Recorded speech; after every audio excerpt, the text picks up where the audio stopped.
I'm Kathy Carbone, and I'm the moderator for today's session. And I live on and am joining you from the land of the Fernandino Tatavian peoples in northern Los Angeles, and pay my respects to all ancestors, elders, and relations, past, present, and emerging.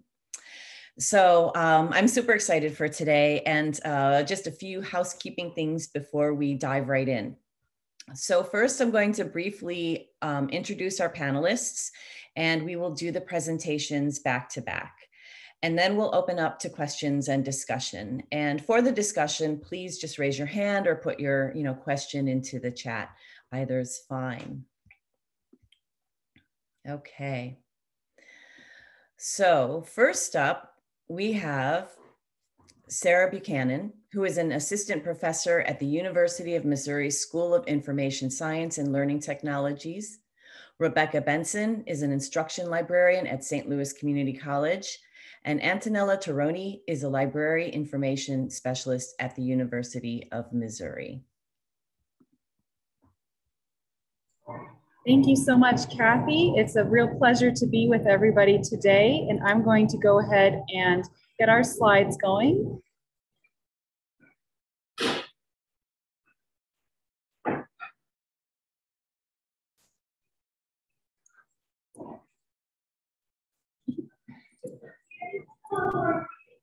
Okay, everybody can see the slides?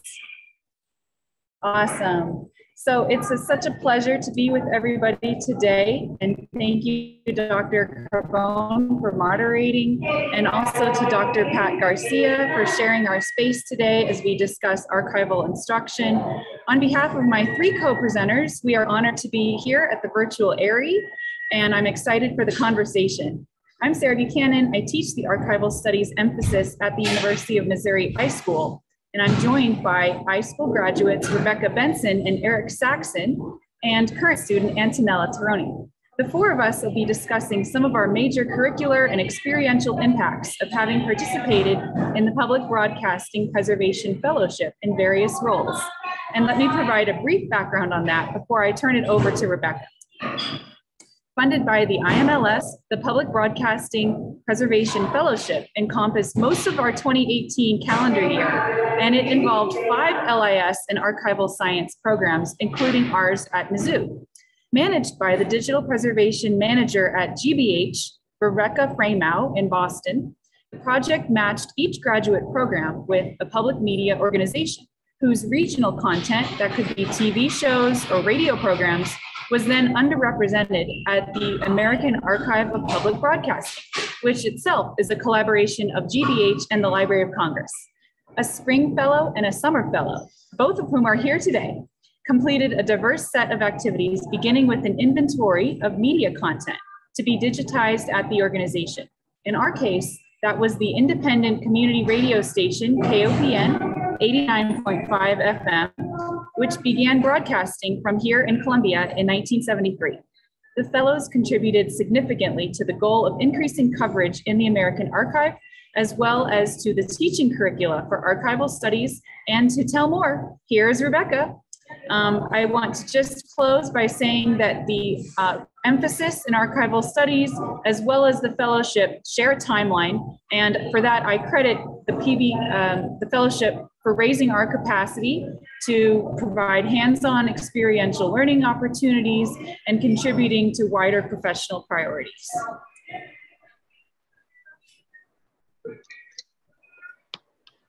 All right.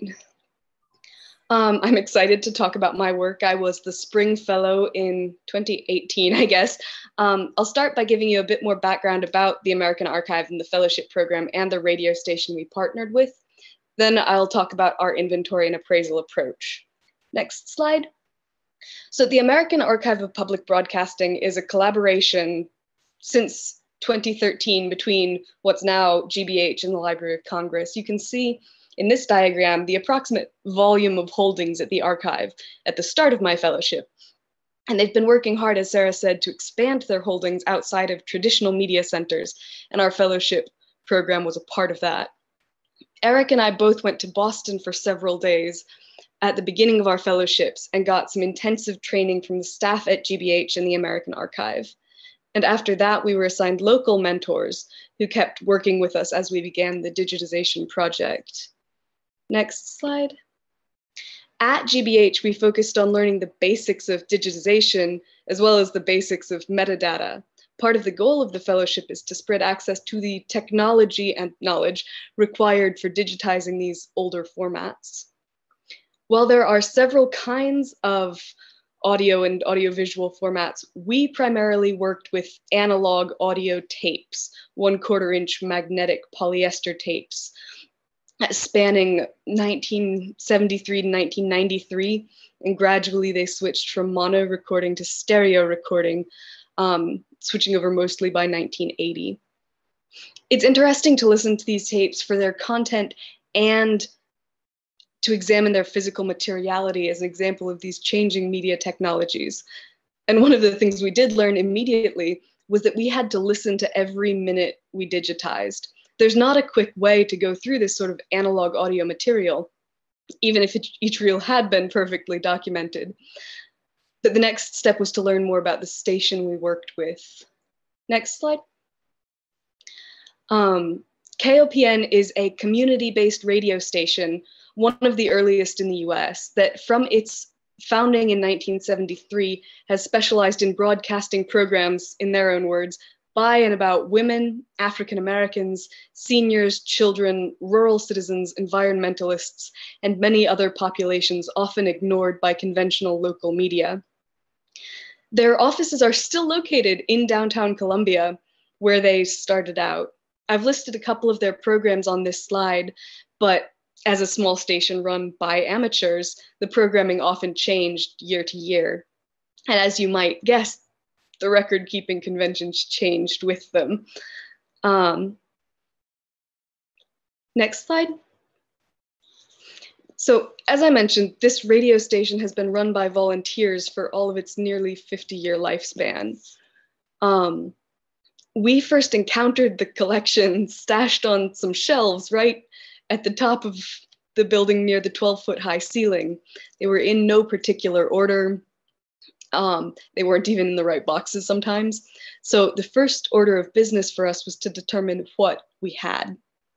I knew from our liaison with the radio station that one of the major thematic areas they were interested in digitizing was women's programming. So I began by separating out every tape that seemed like it might be relevant. You can kind of see what I was working with in this picture. If it said women on it, I grabbed it. Once I had inventoried that list, primarily based on these box labels, I began to go through and sort the tapes into mono and stereo. When I started, we could only digitize mono. Stereo was a later development with Eric. From there, I picked the tapes that seemed most likely to be both interesting and produced by KOMU. There were some programs from bigger stations mixed in. And if they were in decent condition, I could start the digitization process itself, which involved making sure that they weren't falling apart. We can talk about that sort of condition later. Then taking notes about the creators, the titles, and the content as I listened to them. And now I'll hand things over to the voice of Eric, who picked up the project after me. Eric is here by voice, so let's go ahead and listen to Eric as I follow along with the slides. Thanks, Rebecca. Hi, everyone. My name is Eric Saxon. I was the summer fellow for the Public Broadcasting Preservation Fellowship in 2018. I contributed to this project when I was a library science grad student at the University of Missouri High School. And I spent a summer in Columbia, Missouri, and it was really productive and gratifying to add the physical on-site component to my online program. Rebecca, as you mentioned, the 12-foot ceiling is just that. I was immediately transported back to the KOPN station on Broadway in Columbia and teetering on the top of that ladder, grabbing reels to digitize the ones that you were too smart to try to get. I feel like I was really the recipient of Dr. Buchanan and Rebecca's hard work setting up the station, leaving me to do what's fascinating to me, which is explore layers of history often local and highly specific to the Columbia, Missouri area. Through the digitization of these often 40-year-old plus magnetic tape reels, many of which I don't think had been opened since they were placed on those tall shelves. Because I had a limited amount of time, I really immersed myself in the work.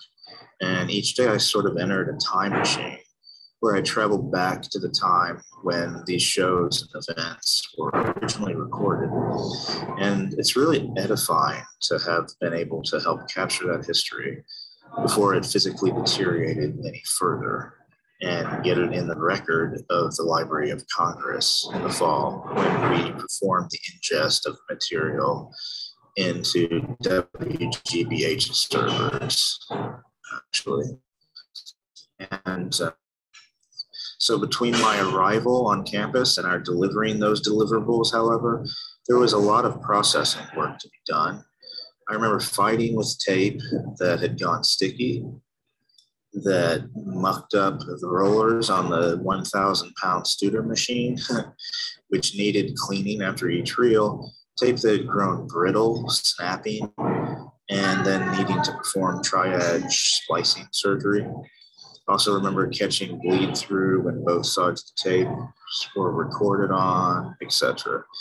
But I think we got what we could when we could. And I know Antanella took up these same challenges more recently.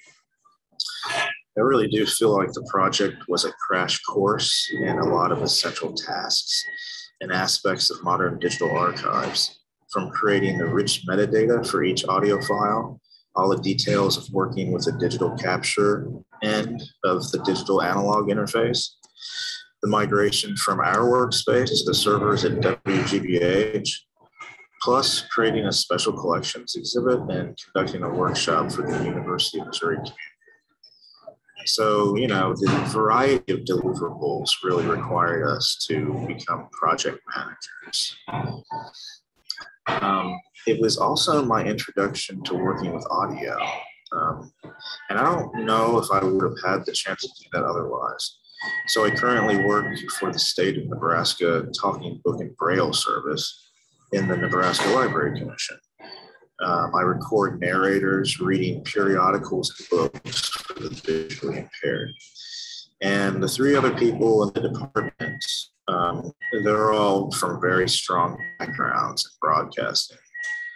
And I think because I'm coming from a place of archives / preservation, I bring a valuable perspective to our work. And I wouldn't have gotten that if not for the PF fellowship. But now it's time to pass the mic to Antanella, because she's the one who has been working on this project most recently.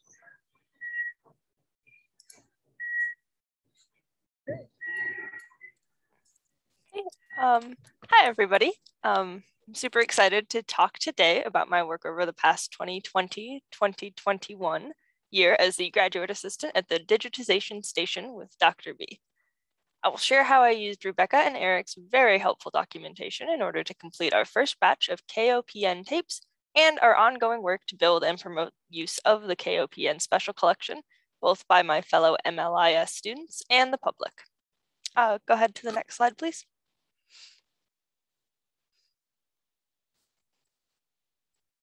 Okay. As we all know, in 2020, many adjustments to our ways of working became necessary. One of those was a much greater reliance, or kind of testing of, the documentation written by Rebecca and Eric on tapes handling and the equipment techniques, and of primarily virtual communication with Dr. B on a weekly basis.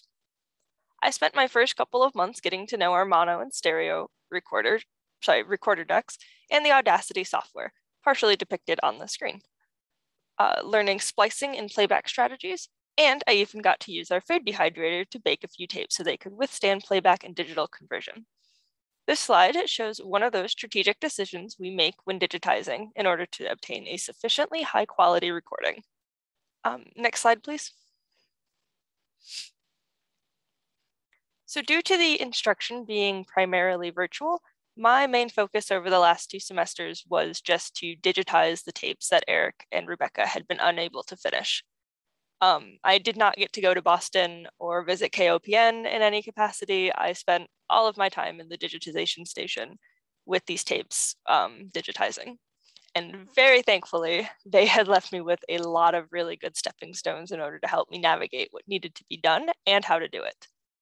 Since this was my first time working with this sort of material and equipment, I relied pretty heavily on the handbook that they had crafted and more or less just followed all of their instructions as closely as I possibly could. Once I was more familiar with the equipment and Audacity, I was able to go through and digitize all of the remaining tapes and generate a metadata spreadsheet based on the fields that Rebecca and Eric had used initially. This also required the handling of more fragile materials, as Eric might have mentioned, in order to get them in better condition in order to play on the machines. I was also very fortunate enough to give a virtual tour for my classmates in order to showcase both our equipment and the progress we had made, as well as answer any questions that they had had. Overall, I think it was just an absolutely amazing experience, and I'm extremely excited to continue my work next semester. Okay, and I'll go ahead and pass that back over to Dr. B. Well, thank you, Antanella and Rebecca and Eric, for all of your reflections. I'll just offer some key observations quickly on the work that we've been able to complete together as I consider all of us team members in this shared endeavor that benefits our iSchool as well as GBH leading the fellowship program. I'm especially proud of my students' resourcefulness across all of their hours, spent mostly in person in the lab itself, seeking information to move our KOPN collection forward into the future. Each had their own strengths and offered essential suggestions about both their work and classroom archival experiences that I tried to act on immediately. In the time before Antanella started, I shared my faculty perspective at a few conference venues, and I managed also there was a move of the station itself out of one building and into the space adjacent to my office, for which I'm so grateful for our iSchool leaders and that you can see on this slide. And that was part of a campus-wide space consolidation. I also kept in active contact with our mentors at KOPN, who Eric and Rebecca worked very closely with, and also at the Washington University, or WashU, Film and Media Archive, and also at GBH, where we were a featured collection for Women's History Month, as you can see here. All of our collaborators may see how our KOPN efforts are essentially embedded into our archival studies emphasis and the ways their success is tied over the past 3 and 4 and more and 5 years. And finally, I would just like to thank the IMLS for their generous support of this program.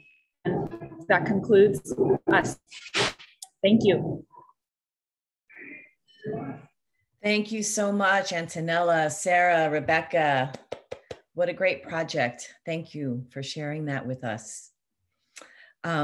Okay, so moving on, I'm happy to introduce our next speakers. First, Patricia Garcia is an assistant professor of information in the School of Information and assistant professor of Digital Studies Institute in the College of Literature Science and the Arts at the University of Michigan. And next, Pelle Tracey is a second-year doctoral student at the University of Michigan School of Information. Welcome. Thank you. Hey, everyone. I'm assuming you can hear me okay? Yes. Okay. Thanks for the introduction, Kathy. So today we're going to talk about a 5-year study that we've been doing in conjunction with another faculty member named Beth Yapel from the School of Information and another faculty member named Chauncey Montesano from the School of Education, as well as the director of the Bentley Historical Library named Terry McDonald, the associate director, Nancy Bartlett, and the archivist for academic programs and outreach, Cindy Nosler. So it was a big team for a big project, 5-year project. So the goal of this research study was to examine how we could promote collaboration between faculty and archivists across the university in order to better support undergraduate learning at the University of Michigan. And it was funded by an internal grant at U of M called the M-Cube, which brings together at least three faculty from at least 3 different schools or departments. And so that's why we ended up School of Information, School of Education, and the Bentley Historical Library. Next slide, please, Pelle. And so I'm just, oh, sorry, previous slide. I'm going to just talk a little bit about the motivation for the study. So, you know, there's kind of been a growing trend in research around the pedagogical benefits of learning with archives. I, you know, have citations here to a bunch of studies around how learning to analyze archives can help students identify bias in evidence. It also gives them an understanding of how collections are processed. It can help with more transferable skills like the ability to synthesize information across different sources. But you know, with this increased sort of interest in teaching and learning with archives, it's also expanding the role of archivists and sort of what their responsible professional duties are. And so what we learned from archivists that we interviewed, as well as prior literature, is that archivists report feeling sort of underprepared for this growing expectation of archival instruction. You know, basically, you know, say they have a professional degree in archives, but they don't have necessarily a professional degree in education and don't feel, you know, maybe the most up to date on instructional techniques or pedagogical approaches. All right, next slide. And so given that, we were posed with this problem of we have this increase in interest in learning and teaching with archives, but we have this problem of archivists feeling underprepared, and we set out to answer this question of how we could really sort of promote archivist confidence or increase their confidence through a sustained professional development. And what we mean by sustained is at least an academic year. So not just a sort of one-shot professional development for archivists or a weekend, but an entire academic year, and how that might influence the way that they see their role and their abilities within, in terms of promoting undergraduate learning through archives. Now I'm gonna hand it over to Pelle. Hi, everyone.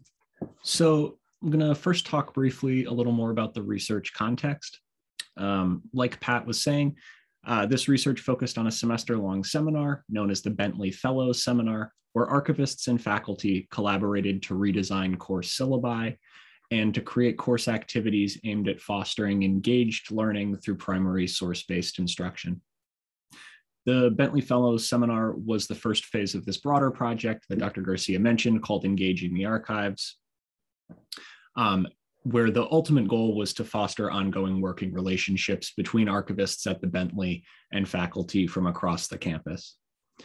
Participating archivists were recruited based on alignment of their collections knowledge with faculty needs and their range of expertise in terms of archival functions. And so 8 participants were recruited for this research in 2 cohorts as detailed by this chart.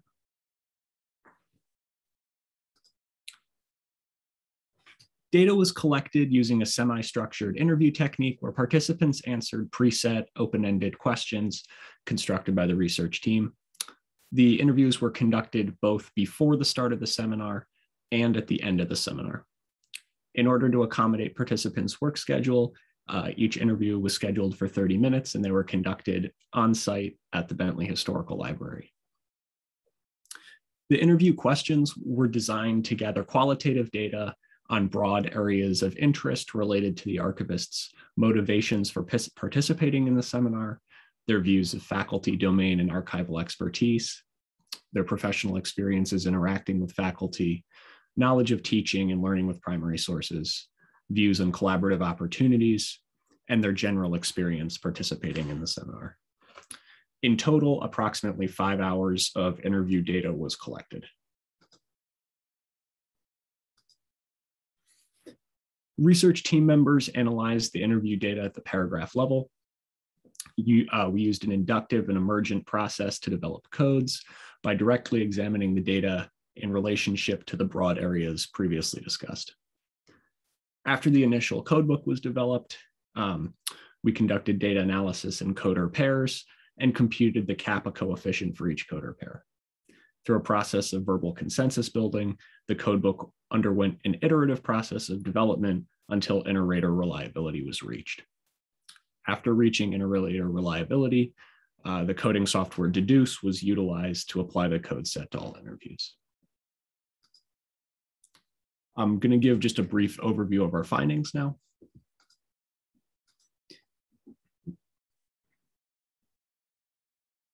Our first finding was that this sustained professional development experience between faculty and archivists affirmed the archivists' professional expertise.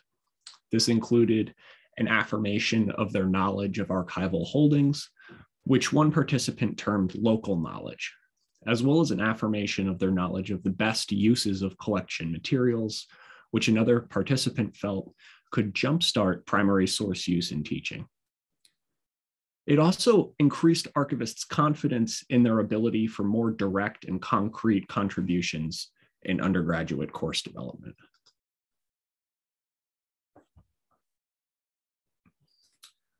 The data also showed us that this sustained professional development experience increased archivists' awareness of instructional goals. Participants reported experiencing a deeper understanding of how primary source materials are used, moving beyond an archival orientation model. As one participant put it, I took away sort of a deeper understanding of how professors are thinking about working the Bentley into their classrooms, and not just a, hi, it's nice to meet you. I'm so glad we got to come to the Bentley. Here's an orientation. Some archivists also expressed a new understanding of how students learn and work, as well as indicating they had an increased awareness of instructional goals in general. Finally, we also found that this sustained professional development experience helped archivists gain a broader perspective on the impact of their work. Participating archivists reported an expanded appreciation for the impact of their work on undergraduate learning and on students' development of transferable skills. As one archivist put it, how to inspire them to think deeper and to be critical, not to take everything that is printed as the truth, how they can compare and verify sources, how to find other sources that will complete the bigger picture of the event and the historical activities, how to verify some facts. I'm going to turn it back over to Dr. Garcia now. Thanks, Pelle. So those are the things that went well, but there were also things that didn't go so well and provided, opportunities for improvement. I mean, maybe before I delve into them, I should just give you a little bit of a background on how the year-long seminar, like what it looked like. So the faculty archivists met every Friday. I believe, I'm trying to remember, I think it was for about 2 hours throughout the academic year. And it started with sort of reading articles together around archival pedagogy, and then it sort of transitioned. And so they would meet on Fridays and both faculty and archivists would discuss it together. And then it moved into applying what they learned into a course syllabi, or course syllabus. So a faculty would say, okay, I'm trying to, design this course that teaches about activism in Ann Arbor, and the archivist and faculty would then collaborate on both finding sources that fit, but also integrating the pedagogy they learned. And that's sort of the bulk of it. But what we found from the interviews was that the archivists didn't feel that they were as valued in the collaboration. They felt that the seminar was designed in a way that really privileged the perspectives of the faculty. And so just to give you an example of why they said that is the articles were given as homework for the faculty. So all the faculty had to read the articles and then come prepared on Friday to discuss them. That was not the same expectation that we had for the archivists. They could read them, it was more like a voluntary. The faculty also had assignments where they had to, draft a sample class exercise, and then we would all give feedback, including the archivist. The archivist never had required homework assignments, And so in this way, they felt that the faculty were being held to different expectations, but also that in those different expectations was sort of the assumption that they were, the more important target of the collaboration. So that obviously changes the way that we would go forward. They also felt that the readings and the reflection exercises, that sort of ones I just mentioned, could have been better tailored for archivists. For example, a lot of the articles just really quickly went into discussing pedagogical practices that were sort of brought in from the School of Education. And faculty typically, although they're not, we don't always have a background in pedagogy and instruction, we have resources like, at the University of Michigan, we have something called CRLT, which is the Center on Research from Learning and Teaching, or something like that. So we have all these sort of secondary resources that help us learn about pedagogy and instruction. And I think in designing this, we sort of just assumed that the archivist would have had the same access or the same level of background knowledge, and found out that that wasn't true. And so I think in both of these ways, while we aimed to set up a relationship where both archivists and faculty expertise was valued equally, I think that that was not necessarily the end result, although the findings show we was still very productive. Next slide.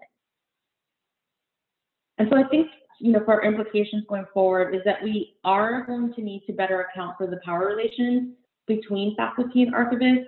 Again, I think we assumed that they could both come to the table and contribute equally. Another thing we didn't take into account is that the faculty dominated the airwaves, so to speak. So, during discussion, faculty were way more likely to speak out on a topic, and the archivist sort of sat back. And that was not sort of a power dynamic that we had accounted for, but that we saw play out throughout the year. So going forward, I think we're going to be more attuned to that. And also, I think it did show us sort of the benefit of prioritizing long-term professional development for archivists, so that you can cover sort of a range of course design, delivery, evaluation. We recognize that a year-long commitment is a lot on both the behalf of faculty and archivists, and so we did incentivize that pretty heavily, and I can talk more about that. But yeah, so I would say those are sort of the two implications. And I think, is there a next slide, Pelle? I don't remember. No, okay. So that's it for us.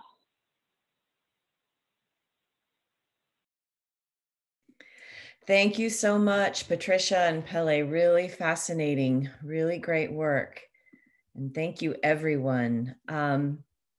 So I'd like to open up the floor for any questions. I think I'm the only audience member here, but I just want to say that both presentations were really informative and interesting, and I think kind of show the need for these sustained relationships between education and archival institutions. So it was really cool to see that in both. I do have a question for Patricia and Pelle about the kind of program that you studied and began. Even though it was 1 year, do you know if any of the archivists and faculty are continuing these relationships and continuing to design courses together, and did that spark something sustainable? Yeah, it did actually, and I think we didn't highlight that in the presentation, but it not only sort of changed the way that archivists viewed themselves. So this presentation focuses on the impact on the archivist, but we have a whole other paper / presentation about the impact on faculty. And one of the things we learned was that, before faculty sort of stuck to the handmaiden of history model, where they would say, these are the records I need. And they thought of archivists as people whose expertise was just local knowledge of the archive, so they could go and find relevant materials. And what they sort of found with this collaboration is that they have a whole range of expertise. They can they understand sort of how collections are processed and how that actually influences the narratives you can tell with them. And so they learned that, right? So that's one, that archivists had a bigger range of expertise than they initially thought. Two, they learned that there was actually archivists whose whole job was to collaborate with them. So these are the outreach archivists. They didn't know that was really a resource for them. But then also in terms of the, quote unquote, back of house archivists, so these are archivists that aren't public facing, that don't typically interact with faculty. I think by them learning that what they did in their work processes, like down the line, actually impacted, how instructors could teach this archive. So like down to down to the level of description. I think that also, like, those archivists started to reach out directly to faculty, even though that's not part of their job, even though they're not public facing. And so it ended up being that there was more points of contact between the archivist and the faculty. And also they developed a relationship. I mean, it was like a year-long, co-development. And so before, the archivist used to have an orientation model where there would, at the beginning of the year, students would come, tour the Bentley, and then maybe they came back once with their faculty member, and that was it. And they kind of switched to more of a embedded archivist sort of format. So because the archivists had been so involved in the development of the syllabus, they were more integrated into the actual class once the class took place. So it took place the year after. And so we actually didn't report on this, but we did interviews before they started the program, interviews after the seminar, the one-year seminar, and then interviews after the class was actually implemented. So yeah, long answer, but yes, they had different ways to collaborate than they had before. Yeah, that's great to hear. I have to leave because I'm presenting in the next session, so I need to prepare last minute a little bit. But thank you all so much. This was awesome. And I'll see you, Patricia and Pelle in Michigan. Bye. Bye, Bethany. I had a quick question, if you'd like to, if you can stick around. Actually, it's for Sarah and Rebecca. So kind of dovetailing off of what Patricia and Pelle were talking about the interaction with, with the faculty and this collaboration. I was wondering what kind of interactions or collaborations did you have with the volunteers at the radio station? Were they involved at all in your work?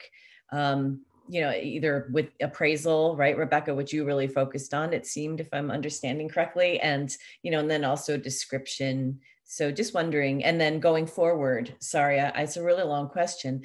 And then, but if there's, and how does this project look going forward, and are you interacting with the community?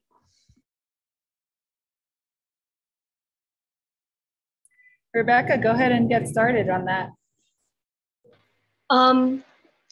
We did work to an extent with one person in particular at the radio station. I probably spent the most time in the building, I think. I don't know how much time Eric spent going in. So I talked to the volunteers coming in and out saying, so this is this resource that y'all have had. This is what we're trying to do with it.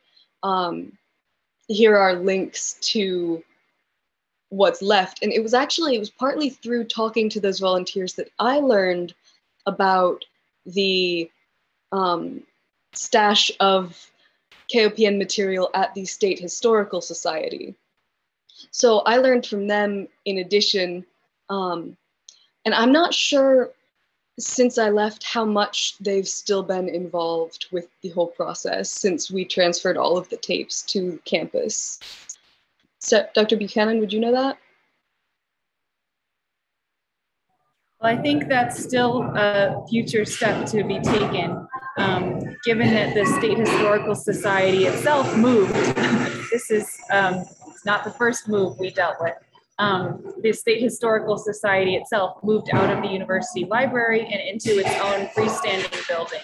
But it's so exciting to have now been in the new building, and they have a lot more space, and we're really excited to unite the paper-based brochures that describe many of these programs. As you heard and saw from the pictures that Rebecca and Antanella showed, the metadata is very dependent on the box labels and physical evidence of what the program is actually about. And then of course you play back the tape and surprise, surprise, it's something else. So we're really excited to, in the future, dive into the state historical paper-based collection and possibly reunite some of the missing metadata that they would have at a different repository. And it just kind of reinforces that the local nature, really. And this is a very much a community-based initiative. I think GBH had a lot of foresight. And I'm sorry for the background noise, but I think GBH had a lot of foresight in matching our local organization the way that they did, because it allowed us to make a connection like with the State Historical Society that wasn't really a public broadcasting organization. But yet, because of their capacity to provide preservation for these materials, they ended up with the collection. And now it's up to the future enterprising archivists among us to complement and enhance the metadata. Thank you. I actually have a follow-up question. We're taking questions from presenters. So we had, when I was at UCLA, and Kathy, you might be familiar with this project, but we started this a similar type of project where students could complete. In our case, it wasn't really a fellowship, but it was done as part of the class. But they could get some, hands-on archival experience with the Cesar Chavez Foundation, and it was good. It was like the start of a program, and then of course, like I left, and people's research shifted, and students graduated, and so I don't know if it continued, but it definitely was fizzling out, and it made me think about, how you can sustain these partnerships, because we weren't paying the students money because it's part of the class, but that was part of the problem, right? That the foundation wanted to continue the work, but no one had the money to pay for the actual archival labor that was being produced. And so I was just wondering if what your plans for sustainability are with this relationship you've developed with them, or how long it's going to be. I hope that makes sense of the question. I can take a start at that, and then Rebecca, I'd love to hear your thoughts too, because this has always been a partnership of teamwork. I learn from my students every day.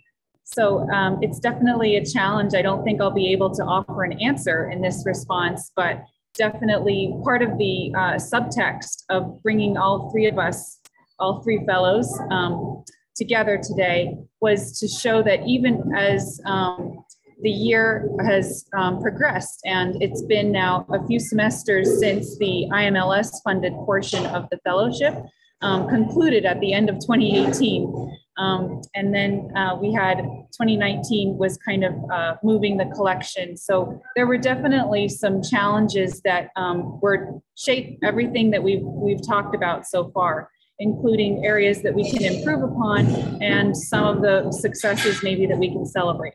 So that's definitely always there. It's the subtext of today's talk, is just how do we keep the momentum going, continue to build the collection while understanding and making adjustments that sometimes are out of our control, like the campus-wide space consolidation. Yes, opinions can be sought, but sometimes things will happen anyway. So I think that it's always going to be there, this sustainability challenge, and even the close contacts that Rebecca had at KOPN. She generously has shifted into a new role and was able to connect me to their, right now it's the general manager who I'm working with. So I think that the institutional mission of KOPN is very much a part of this conversation too. They definitely want their materials and collections out there.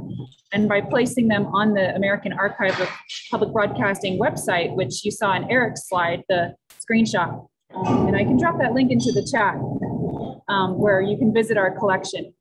But by participating in this American Archive of Public Broadcasting itself, they're opening their collections up to a much greater audience and making the audience even bigger than that they enjoy here in mid-Missouri.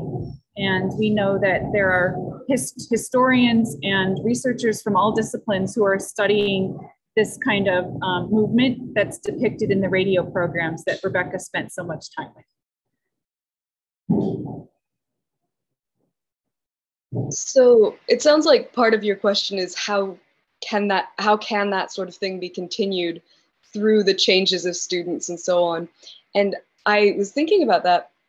I think it was really clever of them, of GBH in particular, to set it up as a fellowship and tell us all about the mission of the American Archive and instill in us that the point of the fellowship was to continue training as many people as possible. So partly the initial funding means that the machines are there. Without the machines, you can't do anything. So having that base layer of at least there's something there is useful. But because one of the initial goals of the fellowship was to create training material for the future, it also inculcated this is what you're supposed to do. Having this knowledge, you're responsible for passing it on. So we've been, like, I hadn't worked with this since summer 2018, but I'm remembering how much I learned. I'm happy to come back. And having that sort of relationship, I think, is really useful to keep going once the initial group of people has left, if that starts to answer part of that question.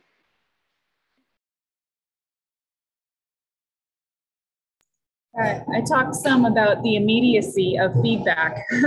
Rebecca knows this well. She would tell me, we need a different size roller. We need a magnifying glass. We need the food dehydrator. And in 2018, of course, the supply chain issues weren't as big, so I was able to respond rather quickly. But other changes that are more substantial for the curriculum might have taken me a semester to integrate in. So I think the iterative nature of the fellowship is really what's going to keep it going as well. As I said, the continued fellows as the project evolves. So Antanella, her participation was supported by our school rather than IMLS funds directly. So I think that the school started to recognize, based on Rebecca's good work and Eric's good work, that it's important to maintain our relationship with KOPN so that it's not just me as the archival instructor saying, this is important work for my research, but rather it's important for the Columbia community. And there are all sorts of ripple effects by putting the collection online, the way that KOPN has supported.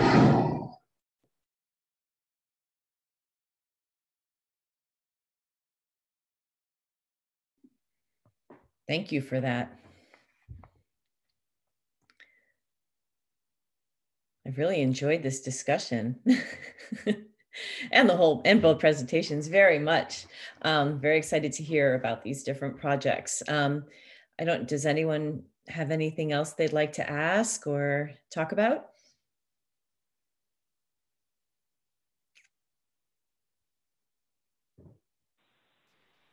I was a bit, so this can be a short question. I was interested in what you said about faculty changing their perspective on archivists and what they can do and how useful they can be in creating curricula.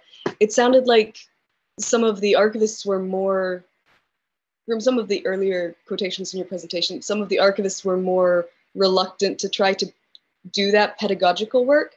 I was wondering if you have any thoughts on how to develop the pedagogical side of archives, but also emphasize to faculty the serious expertise that you can get from the archivist side.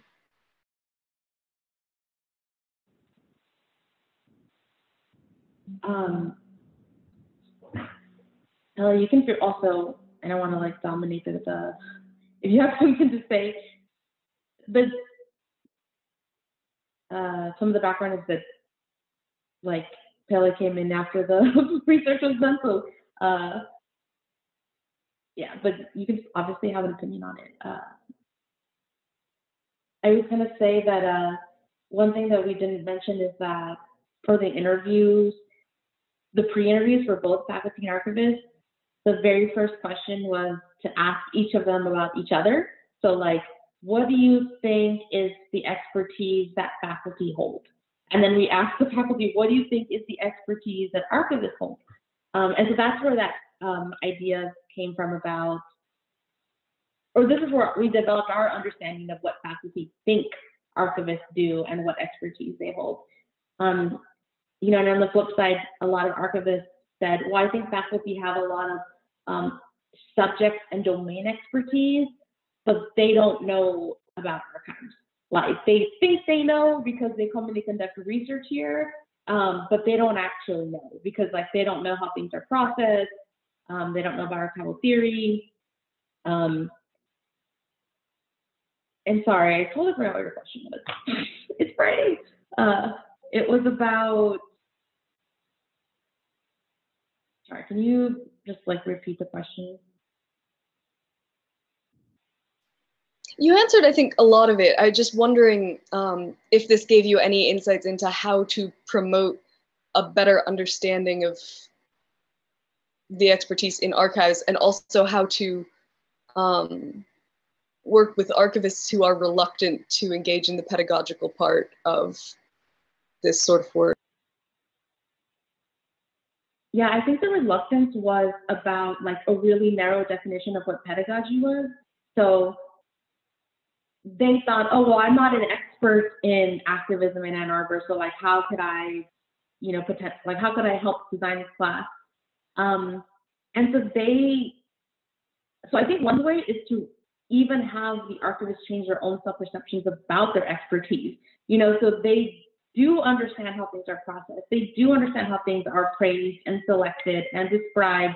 And they hadn't really like seen that sort of the pedagogical potential of knowing those things and how that changes how you teach with archives. And so I think once we sort of shifted and had them sort of think about what they knew from a pedagogical perspective. So like, if you know how archives are processed, what does that mean about how you teach with them and how you teach students to make claims with them? And they're experts at that, right? Like they know that. And so I think one way is just that, like literally changing self-perceptions about their own expertise. Pelle, do you have anything you want to add?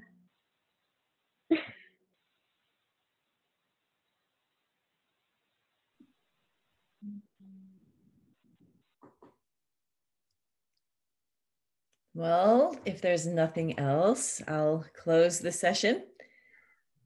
Okay, wonderful meeting you and seeing you, Sarah and Patricia, and thanks again. Great job. Thanks, Kathy. Thank you, Pat. Yes, thank you. Welcome. My pleasure. Have a good Friday. Thank you too. See everyone.